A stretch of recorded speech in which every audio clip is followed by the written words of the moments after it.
दोबारा से फिर एक बार हाजिर हुई है रोज़मर्रा की तरह हज़रत मुफ्ती यasirnadeem साहब से।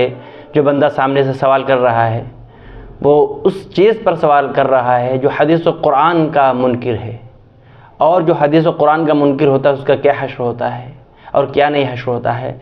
हज़रत ने जिस तरीक़े से उसको मुकम्मल व मुदल्लल तफसीरी बयान में समझाया है और उसकी अक़लों के जो पर्दे उठा के रख दिए हैं, आप पूरी गुफ्तगू को सुने और फिर इंशाअल्लाहुल अज़ीज़ तफसीली बयान उसी में है। Mufti, sorry, I have had a question about a verse of Quran that hadith claim that it is missing, and I have asked people, ordinary Muslim, they say that you have to ask a Mufti, and then when I want to ask you, you have been removing me in the past. So I don't know whom else I can ask about this hadith that says a verse of Quran is missing, a hadith about that says a verse of Quran, which is the verse of life. If I removed you in the past from my stream, there must be a genuine and justified reason, I think. No, I just want to know why this hadith says a verse of Quran is missing. Can you please explain for me? No, that I will explain, but because you said I removed you, so why did I remove you? Just do you remember? No, just I asked you a question. Well, I sit here to answer questions, and every day, every week, a lot of people come to my channel asking questions. Did I remove anybody? You have been waiting here for so long. Did I remove anyone? Okay, I hope that you answer me this time. Okay. Okay. Now, give me the reference of that hadith that says the verse of Quran is missing. All right. Yes, it is Sunnah Ibn Majah, Book of Nikah, Hadith 1934. And that must be the ayatul rajm, and it must says that a goat came and ate that leaf upon which the ayah was written, right? Yes, exactly. Okay, that hadith is weak. But it is first of all, it is in what is it? This sunnah.com. It's written. Let it be. Who cares? The hadith is weak. All right, another one. Sahih Muslim. Listen. First, let us clear this one, brother Mustafa. Let us clear this one. I made two-part video on my channel, Awaz-e Haq Official. Kya bakri Quran kha gayi? So this very hadith I mentioned there, and the point that Muhammad bin Ishaq is individually referring to or narrating this hadith, which one is weak, and Muhammad Ahmad Shakir referred him as Za'if, Muhammad bin Ishaq. Okay. So I don't know whether you know the tafarrud of Rawi, a narrator, which is he individually is narrating this hadith. Okay. Can I now? So I mentioned two-part hadith. And the second thing, Brother Mustafa, you're saying that this hadith is mentioned on sunnah.com. Yes. And it is in Sunan Ibn Majah. And did you do your research about the hadith? Please, it is not just this hadith, okay? There is hold on. Let's talk about this one first, because you gave the reference of this hadith. Did you do your research on this hadith before you ask this question to me? Which research? What do you mean about whatever research? Did you investigate about the narration, whether it is an authentic narration or a weak narration? Did you do your research work?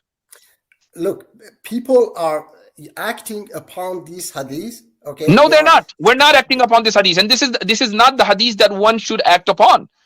So there is no way you can act upon. Even hypothetically, you cannot act upon this hadith. I'm simply asking: did you do your research about this hadith or not? Yes or no? So upon which hadith? Yes or no?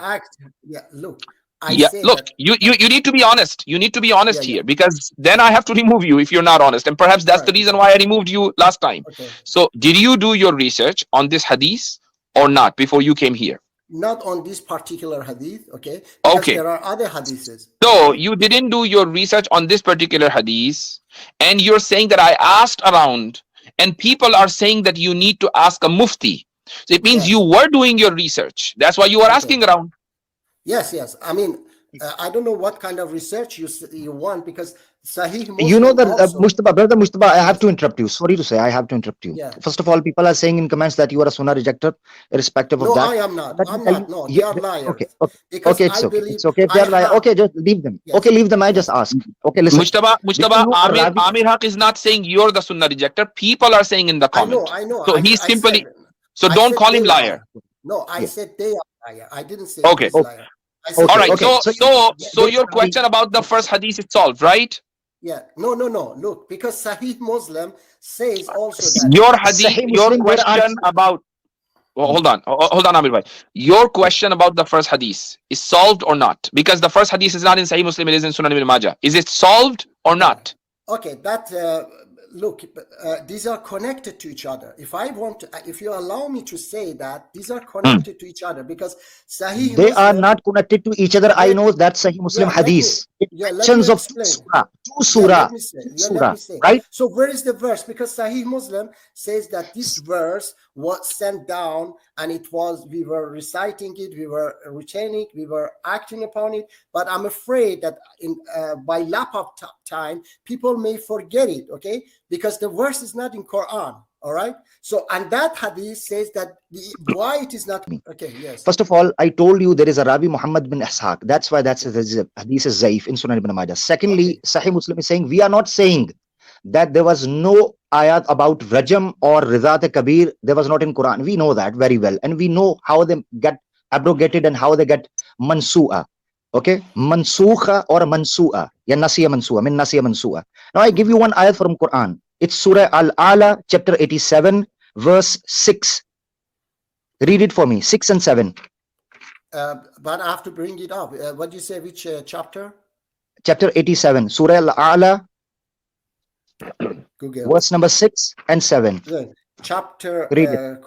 Quran. You will get your answer from there. Quran.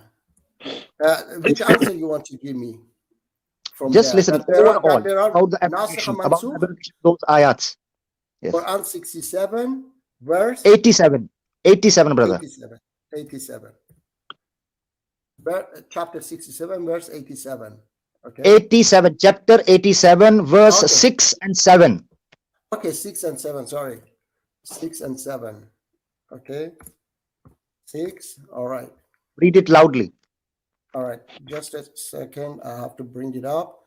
It says, we will have you recite the Quran, O Prophet, so you will not forget any of it. Okay. And all right, and then we will facilitate you, facilitate for you the way of ease. No. Ayat 6 and 7, brother. Kindly. 6 and 7. Sorry, 6 and 7. Next one, yes. 6 I read. Unless Allah wills otherwise, He knows. Okay. Now I'll read it. I'll read it out in Arabic so that people know also. Okay. A'udhu billahi minash shaitanir rajim. Sanuqri'uka fala tansa. Sanuqri'uka fala tansa. Illa ma sha Allah. Innahu ya'lamul jahra wa ma yakhfa. Wa nuyassiruka lil yusra.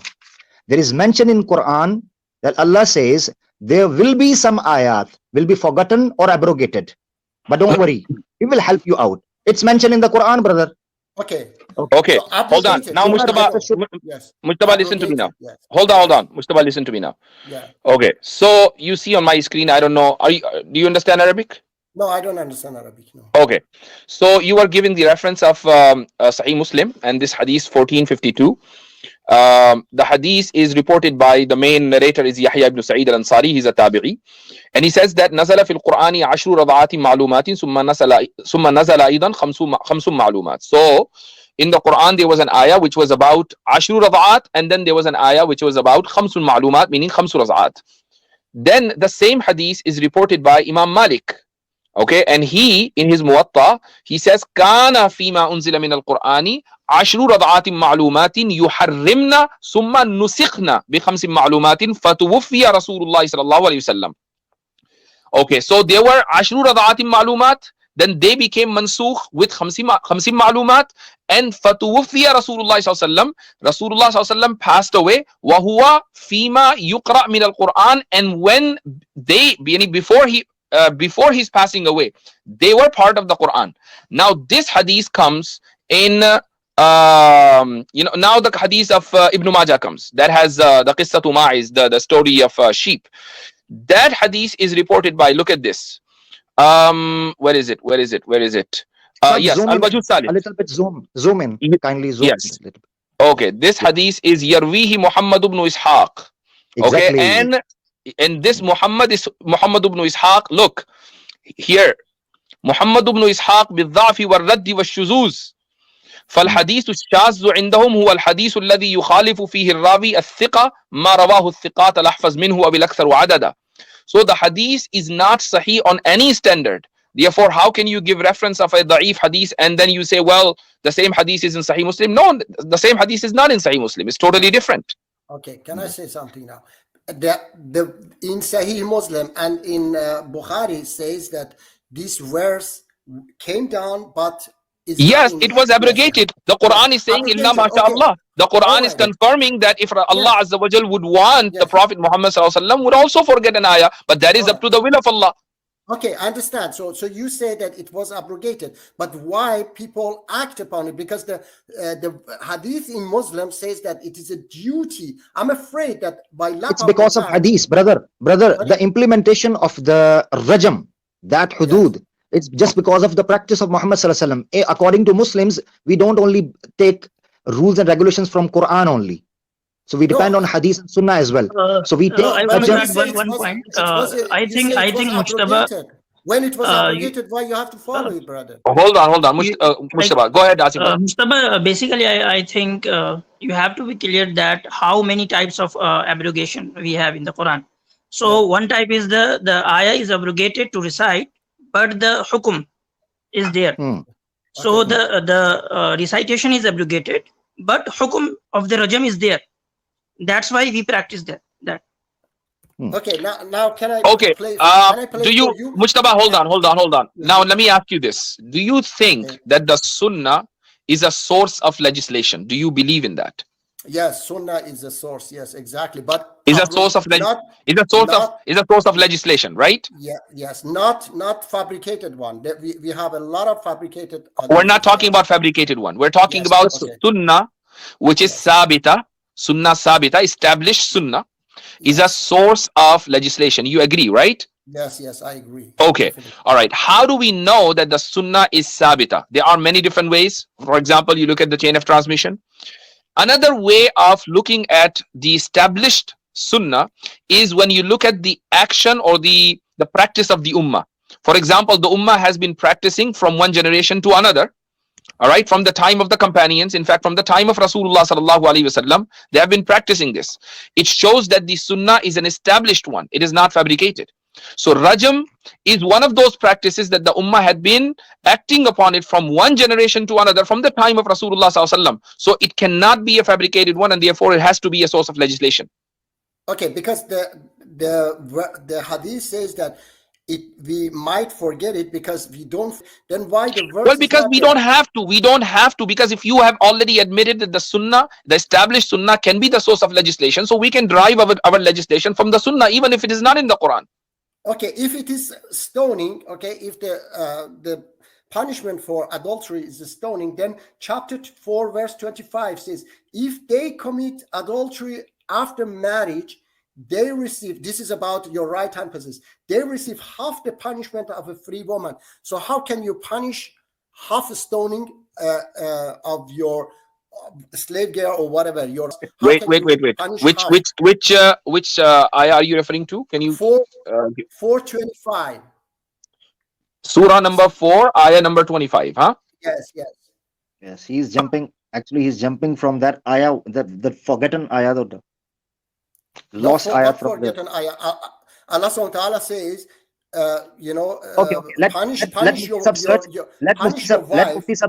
let Mufti search this ayat. I have a question for you. You know Sunan Ibn Majah, that hadith, who narrated that hadith? That's a Sahabiya, Hadrat Aisha radiyallahu anha, right? Okay, it says that, yes. Hadrat Aisha radiyallahu anha, right? Okay. That Hadrat Aisha radiyallahu anha, when she died in late 50s Hijri, right? Late 50s. Okay. And before that, there was two times, according to the hadith or tariq, twice there was a time when they compiled the Quran. That was the best time for Hadrat Aisha radiyallahu anha, that she went to her father, Hadrat Abu Bakr Siddiq or Hadrat Umar Farooq, and then to Hadrat Usman, and she should have told them that there are two ayats that are eaten by a goat or they are lost. She didn't. Yes. In the late 50s. Why she didn't? If she knows that they are from Quran, that's an important question. Another thing is, look, Mujtaba, the criteria for rajm is that the person has to be muhsan. There is a term, and ihsan is a terminology that is derived from the Quran and Sunnah, and that includes that the person who's being punished must be Muslim, must be a free man or woman, okay, must be adult and sane. You need 4 conditions. So the person has to be adult, the person has to be sane, the person has to be Muslim, the person has to be free. And the punishment that is that you're talking about, that you're referring to in Surah An-Nisa number 25, that is about slaves. So they're not even muhsan. So obviously they're not going to be punished by the same punishment. So there are lots of good, benefit in not being Muslim. Okay, because if you are a Muslim, then you can be stoned to death. If you want to leave Islam, only if you commit a crime. Only if you commit a crime. Are you saying? Are you saying that a person should promote fahisha in the society and should promote adultery, and then that's how he can be saved from the punishment? Is that what you're saying? I'm saying obviously there are so many benefits for non-Muslim in this world. So we know Prophet ﷺ said that this world is heaven for non-Muslims. Who say the only benefits are for Muslims? Obviously. So your morality depends on worldly benefits. That if something is worldly beneficial in terms of world, then that should be accepted. Is that what you're saying? No, I'm not saying that one. I'm saying that this is what I understand from your point of view, that non-Muslims are in a better position because they can commit zina and they will save themselves from this punishment. Is that what you're saying? One point, perfect dawa. Let me please say also. Like this ruling is regarding rajam, not regarding the. I think chapter 16 verse 61 says, perfect dawa. Wait a minute. This ruling is regarding the rajam, like non-Muslim should not be stoned, but I think the flogging should be applied on non-Muslims. So had is there, like perfect dawa, had is there for the non-Muslim also. So how they are at a better place. Look, if hold on, I need to conclude our discussion because it cannot go forever. Let me ask this question to yourself. Yes. What is your methodology of understanding a hadith? If you are not the rejecter of the sunnah and you claim that you're not the rejecter of the sunnah, and you claim that the sunnah is the authentic sunnah is the source of sharia, source of legislation, what is your methodology of checking and investigating the hadith? Yes, if it goes against Quran, then I reject it. If it match with Quran, how do you know if it goes against the Quran? The Quran is Quran saying that don't do rajam? Yes, Quran says that this rajam is just by pagans. Okay, let me read for you so many verses. Is Quran saying don't do rajam? Where does Quran say la tarjumu? Okay, before that, Mufti Sahab, the most important, the basic question is where do you driving this rule from Quran or Sunnah, so that you will reject those hadiths which are contradicting with the Quran? Because first of all, Quran says 100 lashes, okay, and Quran that is for ghair muhsan. 100 lashes for ghair muhsan. Yes. Quran says that these stoning. See, that's the thing. You guys don't even understand the definition of contradiction. What is the definition of contradiction? Is takhsis an exception or exclusion from a general rule? You call it contradiction? Okay, look, Quran says that stoning. No, answer this question. Exclusion from a general rule. Is it contradiction? No. Prophet Muhammad supposed to explain. Are you answering my question? Exclusion from a general rule. Is it contradiction? Exclusion? What do you mean? Sorry, can you please explain? See, that's the point. You're saying, and you're not even whatever you're talking, but you're not understanding my question. Let me give an example, and then I will conclude. Suppose you're driving your car, and there is a stoplight, red light. What is the law? Would you stop or would you not stop? I stop. Yes. You will stop. So that's the law. This law is for everybody. But imagine if you are an ambulance driver and the emergency light is on and you see the red light, would you stop or would you carry on? The ambulance, yes. Ambulance must continue, yes. Definitely. Must continue. So this is an exclusion from a general rule. Do you think it is a contradiction? No, I'm not talking about that. I'm just saying that. Game over. Game over. This is not a contradiction. So the Quran gave a rule, and then the exception or exclusion of that rule can come from the Sunnah. This is not called contradiction. No. So before you talk about contradiction, you need to understand the definition of contradiction. Yes, I say that. Okay. Chapter 11, verse Thank you very 91. much. Yeah, chapter Thank you 11, very verse much. 91, Brother, please. we're Yes. done. We're done. You need to work on the definition of contradiction first. Come next time and then we'll talk. We cannot drag this conversation forever. There are other But people this waiting. stoning is just what pagans Thank are doing. you. Thank you Pagans very are much. doing it. So you are following pagans. या thank you so much मुफ्ती साहब. मैं चाह रहा हूं कि तर्जुमा थोड़ा सा मुख्तसर सा रख दूं, समरी निकाल के. जी. ये भाई जो थे गो के दावा कर रहे थे मुनकर हदीस ने, मगर इनकी हरकतों से तो ये लग रहा था. खैर बार उससे कतई नजर जो गुफ्तगू हुई उसको मैं रख देता हूं चंद सेकंड्स में, उसका क्रक्स निकाल के. वो आए, उन्होंने कहा कि हदीस ये कहती है कि कुरान में आयतें गायब हैं.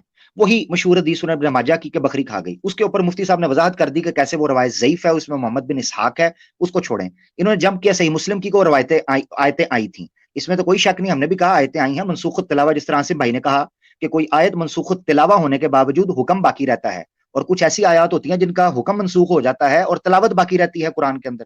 तो इस किस्म के मनसूख को हम मानते हैं. इसके बाद उन्होंने खुद माना कि वो सुन्नत को आईनी और तशरीह हैसियत देते हैं कि अहकामात में सुन्नत से फायदा हासिल किया जा सकता है. उस पर मुफ्ती साहब ने कहा तो फिर रजम हमने नबी पाक सल्लल्लाहु अलैहि वसल्लम की प्रैक्टिस से लिया है, इस पर आपको क्या एतराज है?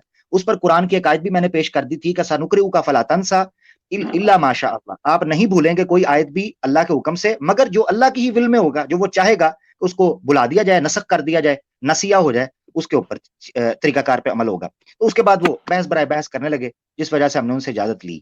तो ये सारी बात थी. उस पर वो हुदूद की तरफ चले गए, जबकि बात असल आयत कुरान की जो गायब हुई है उस हवाले से बात हो रही थी, जो कि बिल्कुल भी नहीं हुई. ये है सारा क्रक्स जो गुफ्तगू हुई. बहुत शुक्रिया जी मुफ्ती साहब. जज़ाकुमुल्लाह खैरन. आसिम भाई कुछ ऐड करना चाहेंगे? असल में नहीं मुझसे असल में ये आए थे पहले भी, मुझे लग रहा है मेरे चैनल पे भी आए थे. तकरीबन 15-20 दिन 15-20 मिनट इनसे गुफ्तगू हुई थी. और वो मेरे इसमें आके कह रहे थे कि मुफ्ती यासिर साहब से कहो मैं उनसे डिबेट करना चाह रहा हूँ. ये जब इन्होंने ये रजम वाली आयत निकाली तो मुझे याद आया कि ये तकरीबन 4 हफ्ते पहले मेरे यहाँ भी आए थे और ये कह रहे थे कि मुफ्ती यासिर साहब से मैं डिबेट करना चाहता हूँ. जी हाँ, असल में ये रिजेक्टर ऑफ सुन्ना ही थे, मुनकिर हदीस ही थे. और पिछली मर्तबा भी हमने इनको इसीलिए बाहर का रास्ता दिखाया था. मुनकिर हदीस कभी भी ये नहीं कहता कि मैं मुनकिर हदीस हूँ. वो हमेशा ये कहता है कि नहीं, सुन्ना अथॉरिटी है, लेकिन जब वो कुरान से टकराएगी तो मैं नहीं मानूंगा. और उसको हर हदीस कुरान से टकराती हुई नजर आती है फिर फौरन. तो इन लोगों को, और बात यही है कि जब तक कि आपको कॉन्ट्रडिक्शन और तजाद की डेफिनेशन नहीं पता होगी तो आपको हर जगह तजाद ही नजर आएगा, क्योंकि आपको पता ही नहीं कि तजाद क्या है.